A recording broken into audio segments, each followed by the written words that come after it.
तर मित्रांनो, तुमचं विलेज नेचर आणि कुकिंग ब्लॉगमध्ये सहर्ष स्वागत आहे।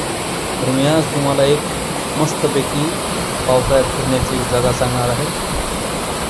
आणि ती जागा 65 किलोमीटर नाशिक 65 किलोमीटर अंतरावर आहे।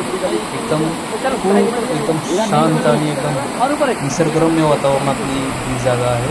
तिथे वॉटरफॉल, हिडन वॉटरफॉल आपल्याला बघायला भेटतो।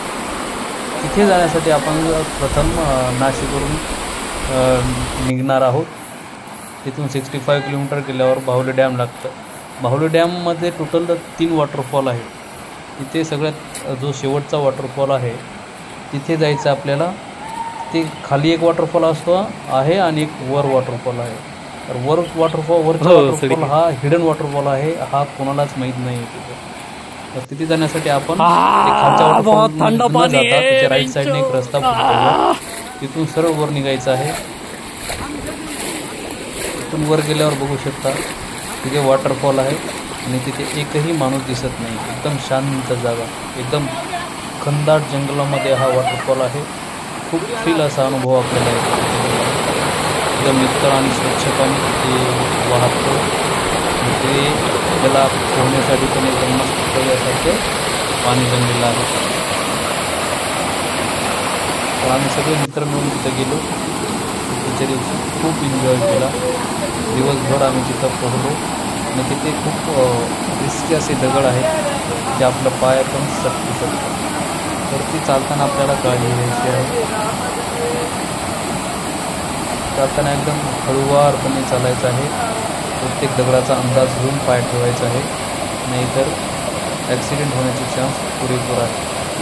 त्यामुळे अशा ठिकाणी गेला तर व्यवस्थित चालायचं आहे, ट्रेकिंग व्यवस्थित करायची। खूप जास्त एन्जॉय केला आहे तिथं, कारण की तिथे बघणारा आम्हाला कोणीच नव्हतं। आम्ही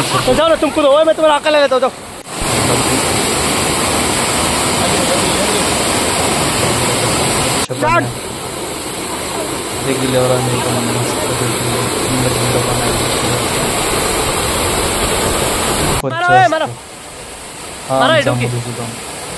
पहिल्यांदा उडी मारतोय पाण्यात, पोहता येत नाही म्हणून त्याला आम्ही गाईड करतो।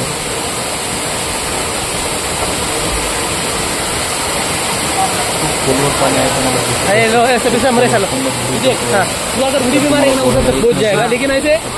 कोपऱ्यालाच पोहायचा प्रयत्न करा, मध्ये जाऊ नका।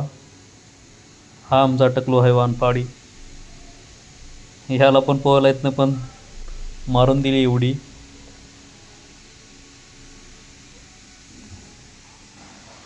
खूपच मस्त पाणी आणि आजूबाजूला कोणीच नाही, आपणच असतो फक्त आणि आपली मित्रांची गॅंग। जबरदस्त असा अनुभव होता आम्हाला। तुम्ही पण जा। बाहुली डॅमचा 3रा वॉटरफॉल